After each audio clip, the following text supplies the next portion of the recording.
താമരക്കുളത്ത് കാറ്റിലും മഴയിലും വ്യാപക കൃഷിനാശം. ഓണവിപണി ലക്ഷ്യമിട്ട് ചെയ്ത കൃഷികളാണ് നശിച്ചത്. താമരക്കുളം സ്വദേശികളായ ശ്രീകുമാർ, ജയചന്ദ്രൻ എന്നിവരുടെ വാഴ, പപ്പായ കൃഷികളാണ് നശിച്ചത്. ശക്തമായ മഴയിലും കാറ്റിലുമാണ് താമരക്കുളത്ത് കൃഷിനാശമുണ്ടായത്. താമരക്കുളം ടൗൺ വാർഡിൽ ജലജ ഭവനത്തിൽ ജയചന്ദ്രന്റെയും ഉത്രാടം വീട്ടിൽ ശ്രീകുമാറിന്റെയും വാഴകൃഷികളാണ് നശിച്ചത്. പ്രവാസ ജീവിതം കഴിഞ്ഞ് നാട്ടിൽ തിരിച്ചെത്തി താമരക്കുളം ടൗണിൽ ഉപജീവനത്തിനായി ചെറിയ വ്യാപാരം നടത്തുന്നതിനിടയിലാണ് ഇരുവരും കൃഷിയിലേക്ക് എത്തിയത്. പ്രവാസ ജീവിതം കഴിഞ്ഞിട്ട് നാട്ടിലെത്തി സ്വന്തം ഭൂമിയിൽ കൃഷി ചെയ്യാൻ തീരുമാനിച്ചാണ്. 6 മാസത്തോളം ഞങ്ങൾ നല്ല പരിപാലനം നടത്തി. അത് ഈ കഴിഞ്ഞ ദിവസം ഉണ്ടായ കാറ്റ് മൂലം ഞങ്ങൾക്ക് വളരെയേറെ നഷ്ടങ്ങളാണ് സംഭവിച്ചിരിക്കുന്നത്. ഇതിന് വേണ്ട അധികൃതർ ശ്രദ്ധിക്കുകയും ഞങ്ങൾക്ക് വേണ്ട സഹായങ്ങൾ ചെയ്യണമെന്ന് അഭ്യർത്ഥിക്കുകയാണ്. പപ്പായയും ഏത്തവാഴയുമായിരുന്നു പ്രധാന കൃഷി. 500ഓളം വാഴകളിൽ 250ഓളം വാഴകളാണ് കഴിഞ്ഞ ദിവസമുണ്ടായ കാറ്റിലും മഴയിലും ഒടിഞ്ഞു വീണത്. ഓണവിപണി ലക്ഷ്യമിട്ടായിരുന്നു ഇവർ കൃഷി ചെയ്തത്.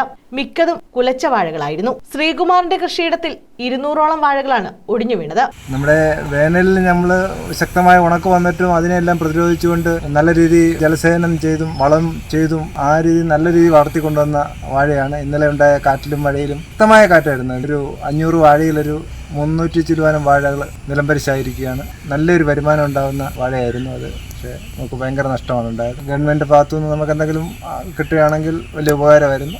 News bureau, Charummood.